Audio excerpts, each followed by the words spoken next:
Sabrina madam, জি। আপনি থাকেন উত্তরা। হুম হুম। তো ঢাকায় এত এত চশমার দোকান থাকতে আপনি উত্তরা থেকে ঢাকা নিউ মার্কেটে বিউটি অপটিক্যালে কেন আসেন? আচ্ছা, বিটি অপটিক্যালে এই জন্য আসি যে বিটি অপটিক্যালের সাথে আমার সম্পর্ক দীর্ঘ 30 বছরের।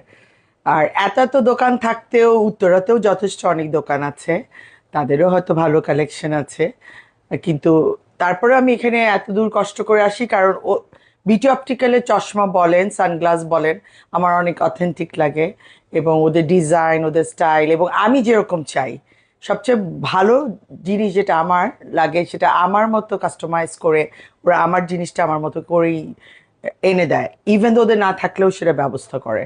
আর ওদের সার্ভিস, ওদের আন্তরিকতা সবকিছু মিলে আমার অনেক অনেক পছন্দ। কিন্তু চশমা বলেন বা সানগ্লাস বলেন, এনিথিং, এটাও এখান থেকে নেওয়া। সো এনিথিং আমি বিটি অপটিক্যাল থেকেই, অপটিক্স থেকেই আমি নেই। Thank you madam.